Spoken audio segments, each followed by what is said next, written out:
Oke, baik. Hari ini kita akan kembali melanjutkan materi selanjutnya. Dan hari ini kita masih tetap berada pada layer transport. Namun kali ini saya akan lebih fokus untuk menjelaskan mengenai port dan juga mekanisme three-way handshake. Ya, nanti kita akan lihat di bagian belakang. Mengenai port sudah saya singgung di pertemuan sebelumnya. Jadi kalau kita bicara mengenai port, maka port ini adalah sebuah nomor atau angka yang bersifat unik yang mewakili sebuah service tertentu. Jadi dia bersifat unik dan juga dia mewakili service tertentu.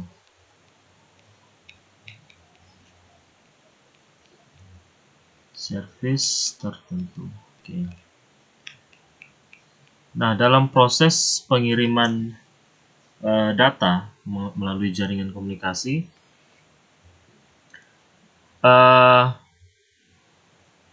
digunakan dua buah nomor yang unik. Selain port, ada yang namanya IP address, ya.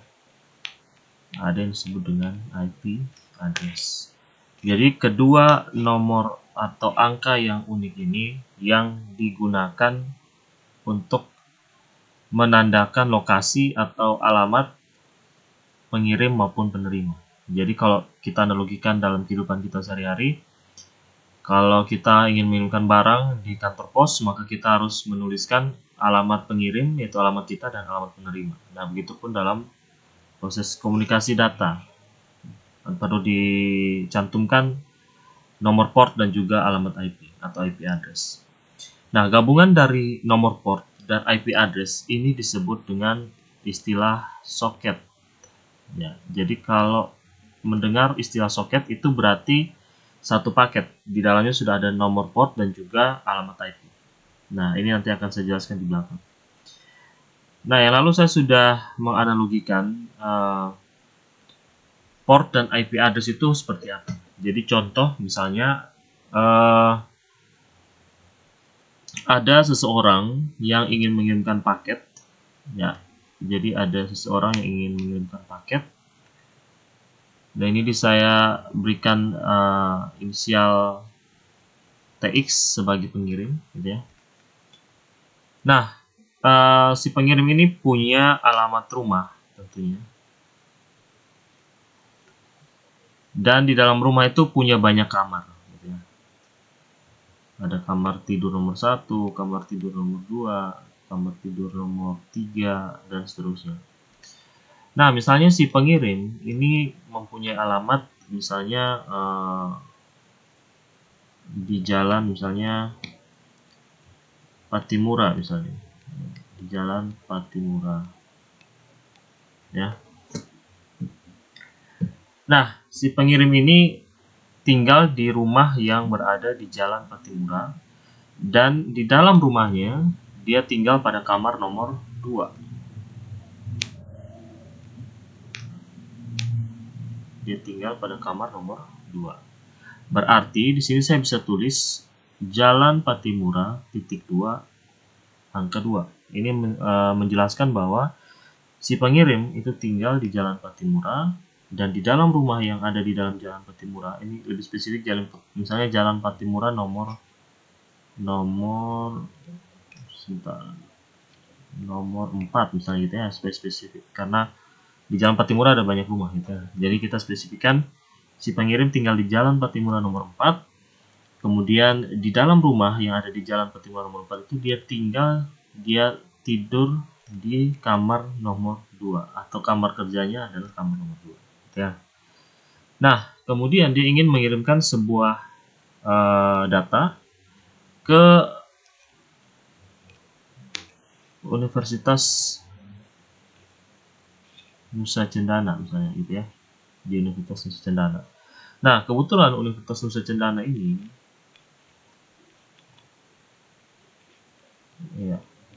kebetulan Universitas Nusa Cendana memiliki alamat di Jalan Adi Sucipto. Ya.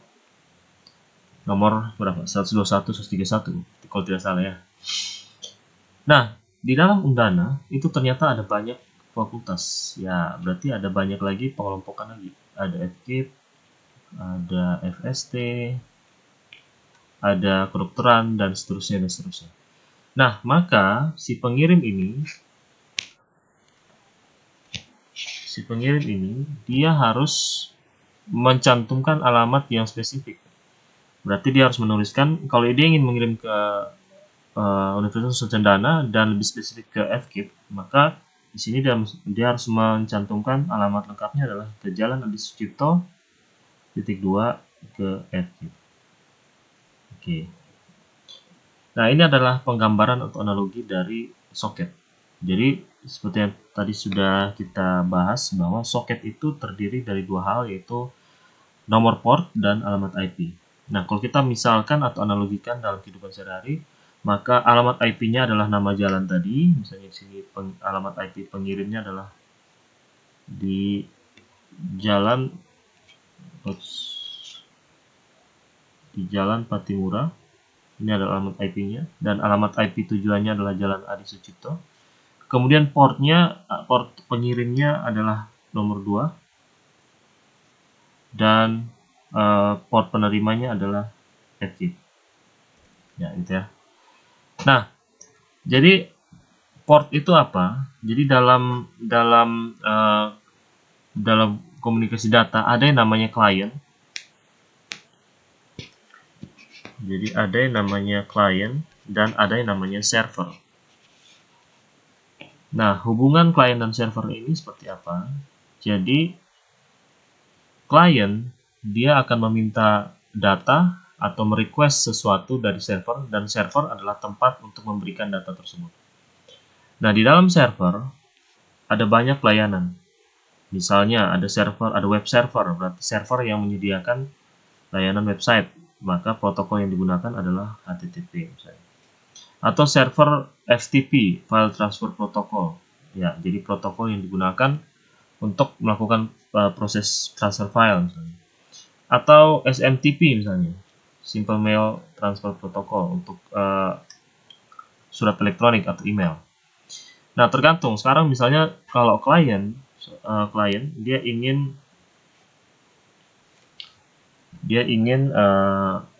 mengakses service berupa layanan website, maka ketika dia membuka browser dan dia mengetikkan alamat tertentu, misalnya www.facebook.com misalnya, maka otomatis sebenarnya dia ingin meminta data dari server Facebook.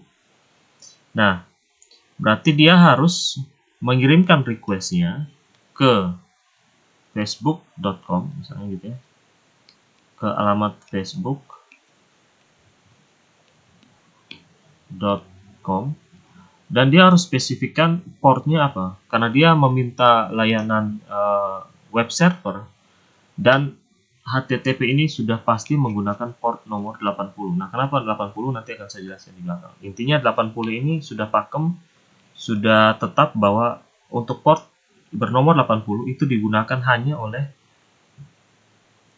protokol HTTP atau layanan web server. Maka di sini dia harus mencantumkan alamat portnya 80. Nah, ini adalah soket yang lengkap. Jadi ini adalah bentuk soket yang lengkap. Ya. Nah, jadi di sini sudah ada IP address-nya. Nah, kenapa IP address sekarang menjadi huruf? Nah, karena sudah diterjemahkan oleh sebuah layanan yang namanya DNS. Jadi dia menerjemahkan IP address yang bentuk angka 192.168.1.2 misalnya menjadi sebuah nama yang bisa dibaca dan diingat dengan mudah oleh manusia, sehingga kita tinggal menuliskan namanya, tidak perlu menuliskan alamatnya dalam bentuk angka. Jadi ini adalah IP address-nya, kemudian di sini sudah portnya. Nah, apa jadinya kalau misalnya yang dikirim hanya IP address tanpa port? Maka bisa jadi servernya akan bingung. layanan apa yang mau diminta oleh klien, apakah itu FTP atau HTTP, karena portnya tidak spesifik. Nah, bagaimana pula jika yang dikirim hanya portnya dan tidak ada IP address? Ini juga tidak mungkin, karena bagaimana si router bisa mengirimkan paket datanya kalau dia tidak tahu alamat tujuannya. Maka otomatis yang namanya soket yang terdiri dari IP address dan port ini wajib dan harus dicantumkan pada saat proses komunikasi data. Nah, kalau bicara mengenai soket, maka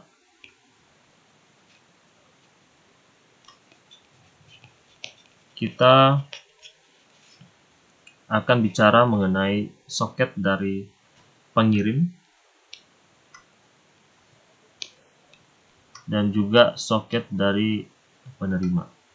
Nah, soket dari pengirim ini berarti terdiri dari dua, yaitu IP address dari pengirimnya dan juga nomor port dari pengirimnya. Sedangkan RX atau penerimanya juga sama, yaitu IP address penerimanya dan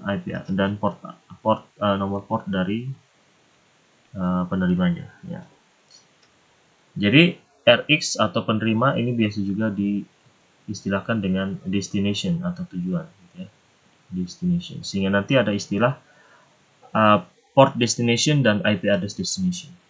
Sedangkan untuk pengirim ya, ini biasa juga disebut sebagai source atau sumber.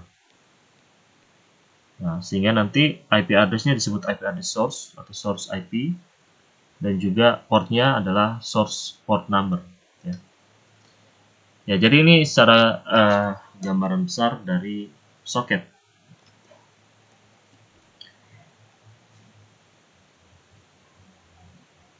Ya, yang sudah saya jelaskan tadi bahwa port itu spesifik untuk layanan-layanan tertentu.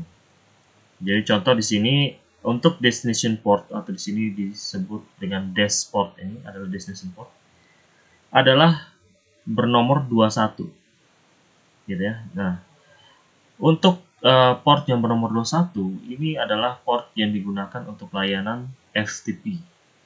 Jadi begitu klien ingin meminta layanan FTP, maka klien harus mencantumkan di datanya bahwa saya ingin melakukan request pada port 21.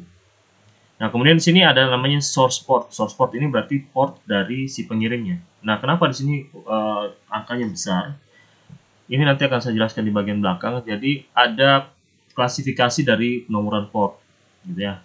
Jadi ada namanya well-known port, registered port, dan juga port yang bersifat public. Nah, ini adalah port yang bersifat public. Ya, kita lanjutkan. Ya, jadi pengklasifikasian atau pembagian dari nomor port itu dibagi menjadi 3 grup besar, yaitu ada yang namanya well-known port atau port yang sudah takem, yang tidak bisa diganggu-gugat lagi. Kemudian registered port, jadi ini adalah port-port yang digunakan oleh atau yang sudah di-booking oleh aplikasi-aplikasi tertentu. Dan juga yang terakhir adalah private and or dynamic ports. Jadi ini adalah port yang bisa kita gunakan sebagai user atau sebagai host, sebagai source, sebagai pengirim. Ya. Nah, sekarang kita mau lihat satu persatu. Ya, jadi untuk well-known ports itu adalah ports yang sudah pakem, tidak bisa diganggu-gugat lagi. Nah, siapakah yang menentukan standar bahwa port-port ini tidak boleh dipakai dan ada yang boleh dipakai dan seterusnya? Itu adalah sebuah organisasi yang bernama The Internet Assigned Number Authority, atau kalau kita sebut secara harfiah IANA, ya, IANA. Nah, jadi ini adalah organisasi yang menentukan port mana yang boleh dipakai, port mana yang disebut well-known, dan port mana yang disebut register. Nah, kalau kita bicara yang pertama, well-known ports, ini adalah port yang angkanya dari 0 sampai 1023. Nah, ini kenapa disebut well-known ports? Karena port-port ini sudah digunakan oleh semua layanan yang ada saat ini di dunia. seperti HTTP. Misalnya kalau kita ingin mengakses website, maka untuk protokol HTTP atau layanan web server, layanan website itu sudah pasti menggunakan protokol port nomor 80, dan itu sudah tidak bisa diubah-ubah lagi. Jadi begitu kita mengirimkan sesuatu yang embel-embelnya ada port 80, maka otomatis itu akan diketahui sebagai port dari layanan web. Nah, kemudian ada banyak sekali service yang menggunakan port-port tertentu. Nah, kemudian untuk yang kedua, register port itu berlangsung range-nya dari nomor 1024 sampai 49151. Jadi register port itu apa? Register port adalah port-port yang sudah di booking atau sudah didaftarkan sebagai milik dari aplikasi-aplikasi tertentu. Nanti kita lihat contohnya. Dan yang terakhir adalah port yang bisa digunakan oleh user atau kita sebagai klien. Itu adalah yang memiliki range dari 49152 sampai 65535. Ya, sekarang kita lihat contohnya. Contohnya yang pertama, ya, yang hijau ini adalah well-known ports dan yang ungu adalah registered ports. Kita lihat untuk well-known ports ini sudah dipakai oleh service-service yang ada. Misalnya tadi HTTP dia pasti menggunakan port nomor 80. SMTP menggunakan port nomor 25, Telnet 23, FTP dan seterusnya. Jadi misalnya kalau kita ingin melakukan proses Telnet atau remote, maka kita pasti harus menggunakan port 23. Dan kita tidak boleh menggunakan port 80 karena port 80 ini spesifik untuk layanan web dan bukan Telnet. Nah, sedangkan untuk yang ungu ini tadi adalah port yang sudah di booking atau sudah didaftarkan oleh aplikasi-aplikasi tertentu. Misalnya di sini port nomor 2000 itu sudah dipakai oleh Cisco SCCP atau VoIP di sini, Voice over IP. Nah, ini adalah aplikasi VoIP yang dimiliki oleh perusahaan yang bernama Cisco. Gitu ya. Nah, jadi Cisco sudah membooking port 2000 tidak boleh digunakan oleh siapapun secara publik. Jadi ini hanya khusus untuk layanan VoIP dari Cisco. Nah, kemudian contoh yang berikutnya misalnya. Ya, kita bisa lihat di sini ternyata ada yang namanya TCP port dan juga UDP port. Nah, TCP dan UDP sudah saya jelaskan yang lalu. Nah, untuk TCP port berarti ini adalah layanan-layanan yang bersifat TCP. Nah, sedangkan untuk UDP port berarti ini adalah layanan-layanan yang bersifat UDP. Perbedaannya sudah saya jelaskan minggu lalu. Nah, jadi untuk wilayah hijau dan ungu ini sebenarnya kita sebagai klien tidak bisa lagi menggunakan karena sudah di booking dan juga sudah pakem atau tidak bisa diganggu-gugat. Nah, oleh karena itu jika kita sebagai klien ingin melakukan request tertentu, maka kita bisa menggunakan nomor port dalam range ini 49152 sampai 65535.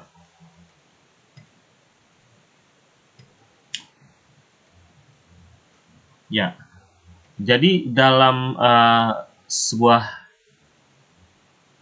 sistem operasi, misalnya dalam Windows, kita bisa mengetahui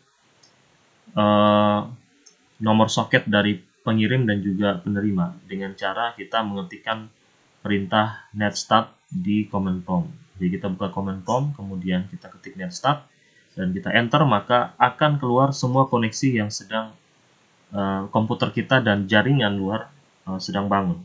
Misalnya contoh di sini kita lihat, di sini ada 6 koneksi.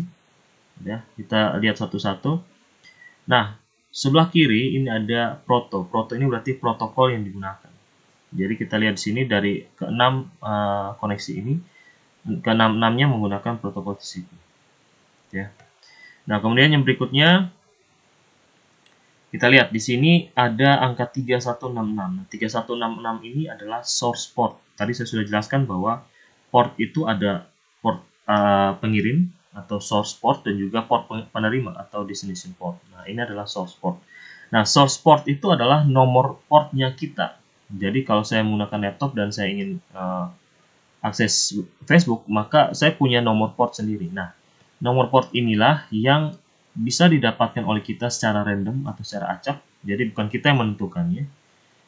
Jadi secara acak, dan nomor ini, misalnya sini 3166, 3161, 3160, itu semua harus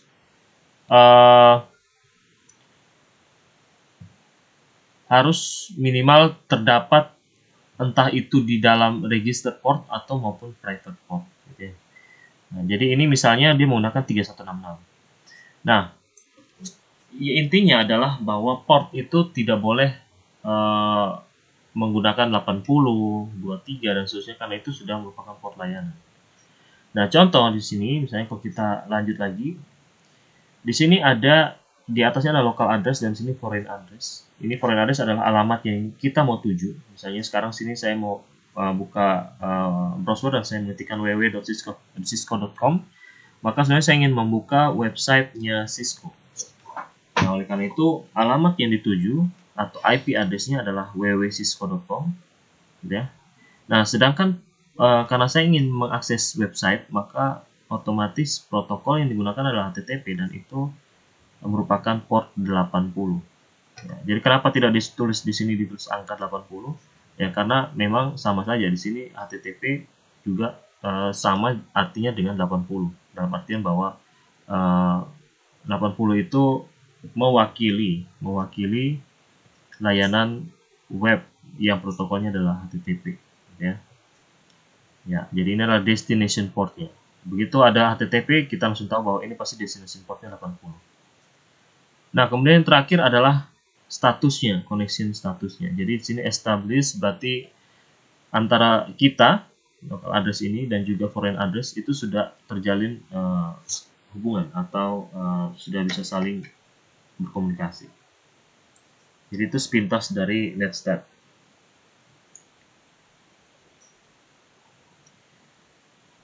Ya, yang berikutnya yang lalu juga saya sudah jelaskan bahwa perbedaan dari TCP dan UDP itu sebenarnya ada dari sistem dasarnya, gitu ya. Jadi kalau TCP itu berarti dia reliable. Reliable maksudnya apa? Maksudnya ada jaminan bahwa pesan yang dikirim itu sampai tepat sasaran pada penerimanya. Jaminannya itu bagaimana? Jaminannya itu yaitu dengan adanya proses three-way handshake, nanti saya akan jelaskan. Kemudian intinya adalah adanya komunikasi dua arah antara pengirim dan penerima. Jadi kalau datanya sudah sampai ke penerima, maka penerima akan menginfokan kepada pengirim. Nah, sedangkan kalau UDP tidak ada sistem seperti itu. UDP taunya hanya mengirimkan, sampai tidak sampai atau paketnya lolos di tengah jalan, saya tidak peduli. Seperti itu. Nah, untuk proses pengiriman data, saya juga sudah jelaskan bahwa ada proses yang namanya segmentasi dan multiplexing. Jadi yang lalu sudah saya jelaskan. Jadi ada segmentasi dan multiplexing. Nah, segmentasi berarti data yang mau dikirim dipotong-potong dulu menjadi bagian-bagian kecil.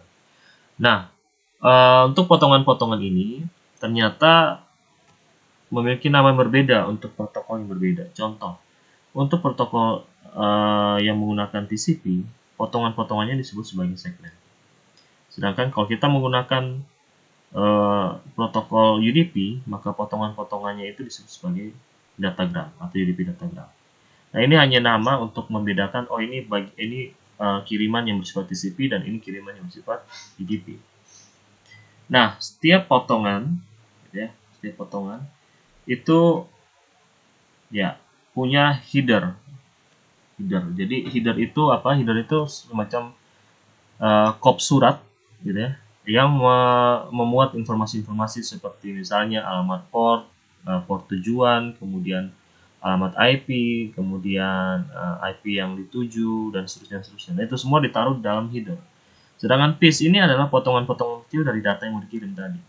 Nah, jadi header atau informasi-informasi yang ada di header ini atau label ini ditempelkan di masing-masing potongan supaya potongan-potongan ini bisa sampai di tempat yang dituju dengan tepat, dan juga pada saat sampai di sana bisa digabung kembali menjadi potongan yang utuh.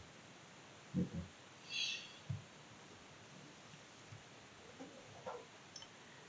Ya, kalau kita melihat TCP ini unik karena adanya sebelum terjadi proses komunikasi dibangun dulu kesepakatan bersama antara pengirim dan penerima.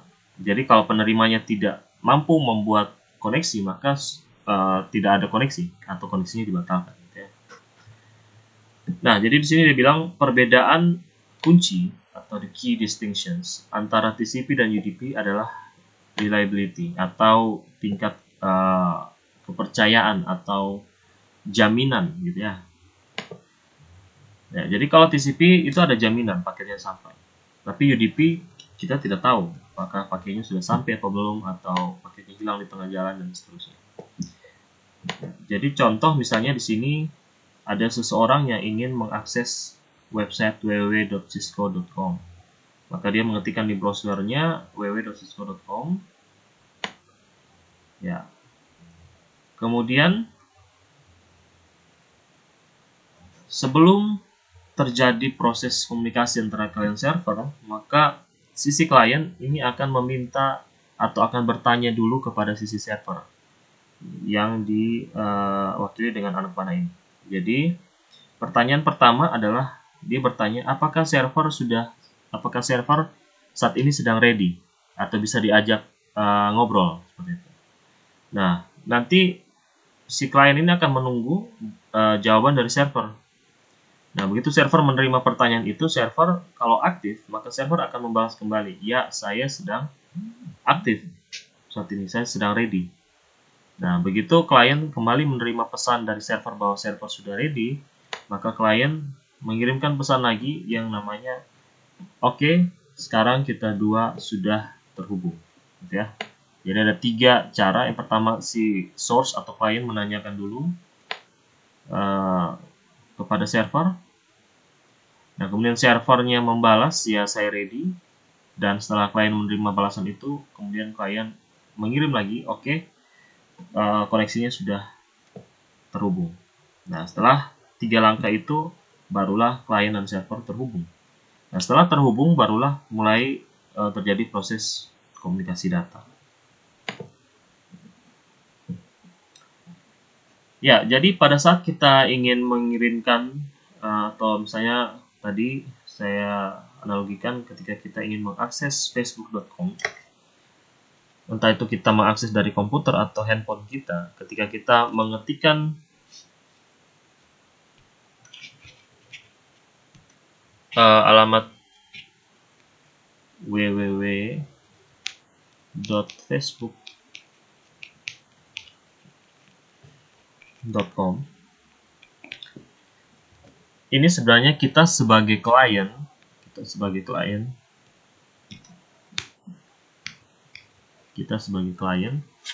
kita ingin merequest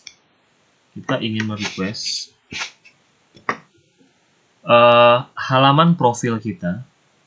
Ya, jadi kita kan punya halaman profil. Gitu ya, kalau kita punya Facebook, kita punya halaman profil. Nah, halaman profil ini tersimpan di mana? Tersimpan di dalam servernya Facebook. Ya, jadi ini server Facebook. Nah, sebelum terjadi proses pertukaran data, maka kita sebagai klien ini akan meminta izin pada server untuk membangun koneksi. Maka yang pertama adalah kita bertanya kepada server, apakah server ready? Kemudian server membalas lagi, ya, saya ready. Dan kemudian kita mengirimkan kembali, oke, koneksi sudah tersambung. Nah, begitu 3 langkah ini sudah dilakukan dan akhirnya sudah tersambung antara klien dan server, klien, kita sebagai klien, barulah kita mengirimkan permintaan kepada servernya Facebook untuk mengirimkan halaman profilnya kita, gitu ya. Nah, jadi kalau kita mau ambil contoh misalnya di sini, ya, ini ada dua klien 1, klien 2, dan seperti yang sudah saya jelaskan tadi, masing-masing klien itu punya source port dan destination port.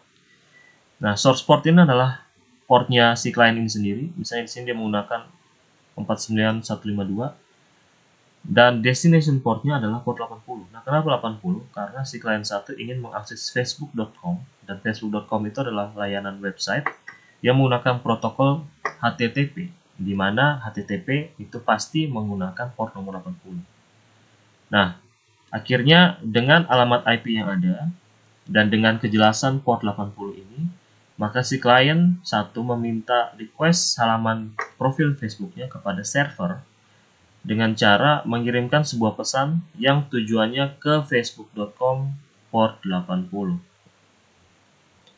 Begitupun dengan klien 2. Nah, tapi masalahnya di sini klien 2 tidak ingin menggunakan layanan website, tapi dia menggunakan SMTP atau ingin melakukan proses email, gitu ya. Simple Mail Transfer Protocol. Nah, khusus untuk protokol SMTP itu digunakan port nomor 25. Ya, jadi di sini jelas bahwa port itu spesifik untuk layanan-layanan tertentu, yaitu 80 untuk HTTP dan 25 untuk SMTP. Nah, begitu klien 1, klien 2 ini mengirimkan request, ya, ini sudah jelas bahwa mereka menggunakan port 80 dan 25. Nah, kemudian di sini source portnya berbeda. Yang satu 49152, yang satunya 51152. Nah, dari manakah mendapatkan source port ini? Source port ini dibagikan secara random atau acak, yang penting tidak masuk dalam wilayah well known tadi. Ya. Dan kalau bisa pun tidak masuk ke dalam register port. Mau masuk ke dalam register port pun sebenarnya bisa, asalkan port yang ada di dalam range register tadi sedang tidak dipakai atau tidak di booking oleh siapapun, itu bisa. Tapi kalau sudah di booking oleh aplikasi tertentu, maka kita tidak bisa menggunakannya. Otomatis jalan keluarnya adalah menggunakan private port tadi. Ya, jadi begitu server menerima request dari klien, server akan membalasnya. Nah, pada saat server ingin membalas kepada klien, maka di server itu juga ditaruh port yang spesifik. Nah, sekarang kita lihat kalau dari sisi server, di sini source portnya 80, yaitu berarti dari servernya sendiri, dan destination portnya 49152, berarti si server ingin mengirimkan sesuatu kembali kepada 49152, at least itu adalah klien 1. Begitupun di sebelah kanan, dia mengirimkan kembali destination port 51152, dan itu at least adalah klien 2. Ya, jadi seperti itu. Jadi soket itu wajib. Tadi sudah dijelaskan soket di dalamnya ada IP address dan port. Soket ada source socket dan juga destination socket. Dalam artian bahwa di dalamnya itu ada source port, ada source IP, dan juga di sisi destination socket nanti ada source destination port dan juga destination IP address. Ya. Oke, yang berikutnya kita akan masuk dalam satu istilah yang namanya three-way handshake. Ya, jadi dalam budaya-budaya tertentu itu dikenal yang namanya sistem jabat tangan atau handshake, gitu ya. Jadi sistem jabat tangan,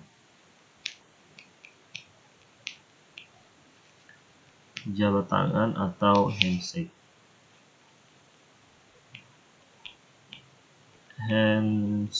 Ya. Nah, sebenarnya apa makna dari jabat tangan? Jadi misalnya kalau ada dua orang yang baru pertama kali bertemu, biasanya melakukan jabat tangan. Nah, jabat tangan itu sebenarnya simbol bahwa kedua orang ini ingin bersahabat dan ingin membangun relasi. Nah, begitupun dengan jaringan komunikasi. Jadi jika ada dua pihak yang ingin membangun komunikasi, maka perlu berjabat tangan terlebih dahulu. Jadi itu adalah dasarnya kenapa disebut sebagai handshake. Nah, masalahnya sekarang istilahnya adalah three-way handshake atau jabat tangan dengan menggunakan 3 cara atau tiga jalur gitu ya. Kenapa disebut three way? Karena memang ada 3 step yang harus dilakukan dalam membangun komunikasi atau connections establishment. Yang pertama adalah jika A ingin membangun komunikasi dengan B, maka A akan mengirimkan sebuah pesan kepada B. Kasarannya adalah bertanya apakah B ready. Kemudian setelah B menerima dan B memang ready, B akan membalas kepada si A. Nah, begitu si A kembali menerima pesan dari B bahwa B ini ready, barulah si A akan mengirimkan kembali, oke, kita sekarang sudah membangun relasi atau hubungan. Nah, ini yang disebut dengan three-way handshake karena ada 3 step, step 1, step 2, step 3. Nah, di sini kita lihat bahwa ada istilah SYN, ada istilah ACK. Nah, ACK ini sudah saya jelaskan yang lalu. ACK ini adalah pesan atau tanda atau semacam semacam tanda dari kedua belah pihak yang menyatakan status. Jadi saya siap atau saya belum siap dan seterusnya. Nah, sedangkan SYN ini adalah synchronize. Synchronize ini nanti kita lihat di belakang. Itu adalah sebuah pesan yang digunakan untuk mensinkronkan kedua belah titik yang ingin berkomunikasi. Jadi dua buah titik ini harus sinkron terlebih dahulu sebelum bisa saling bertukar data. Nah, kita bisa lihat di sini. Jadi di sebelah kanan ini adalah hasil capture dari sebuah aplikasi analisis jaringan terkenal yang namanya Wireshark. Ya. Jadi ini gratis, bisa coba di-download, bisa cari di Google, ketikkan Wireshark.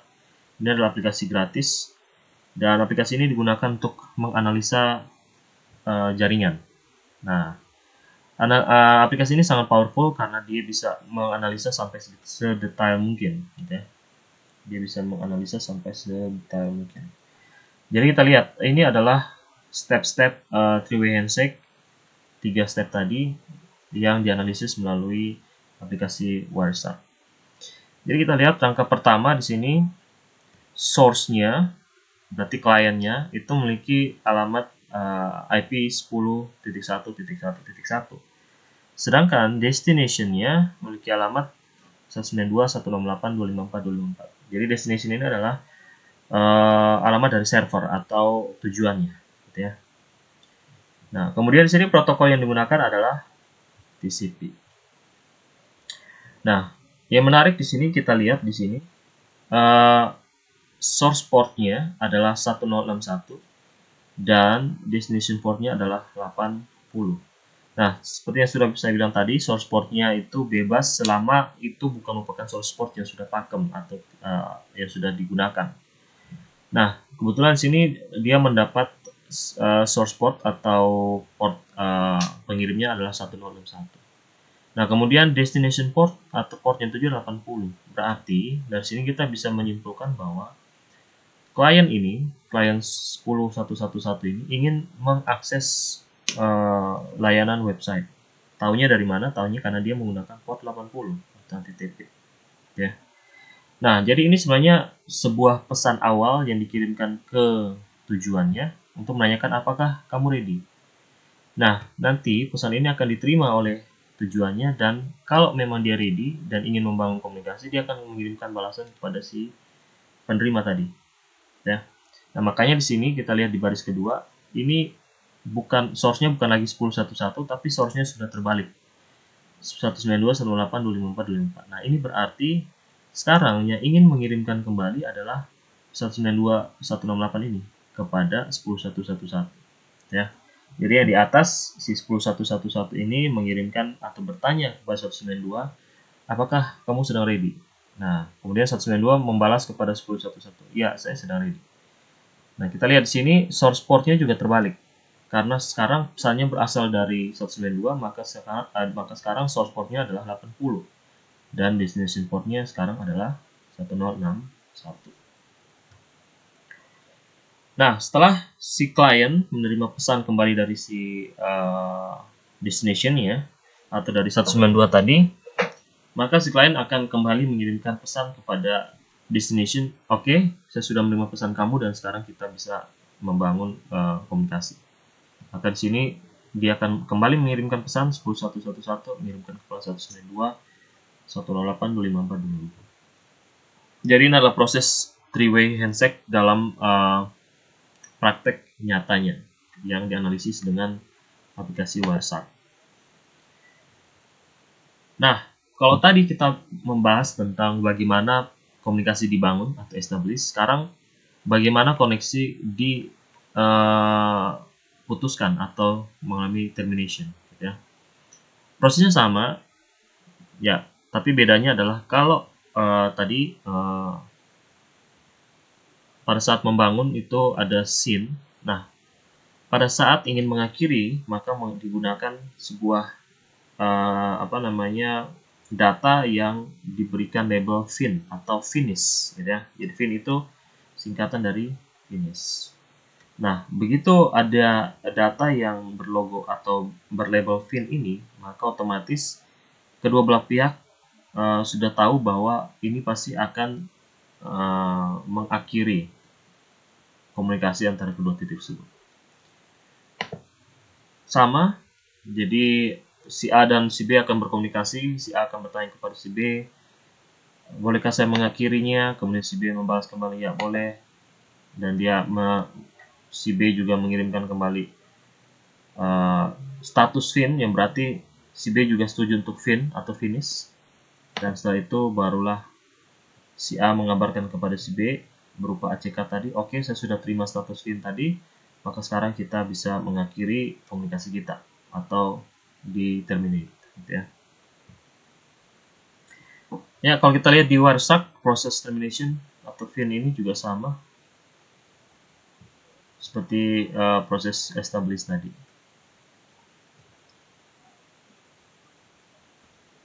Oke, mungkin ini saja materi yang saya sampaikan pada hari ini. Sepintas mengenai port, karena yang lalu sudah saya jelaskan, dan juga secara detail kita melihat proses three-way handshake, yaitu bagaimana kedua belah titik atau kedua belah host atau client dan server juga bisa dikatakan seperti itu, saat ingin membangun komunikasi, maka tidak langsung begitu saja, tapi harus perlu melewati dulu satu metode atau satu teknik yang namanya three-way handshake tadi. Oke, itu saja. Jika ada pertanyaan bisa didiskusikan atau ditanyakan di grup masing-masing. Terima kasih.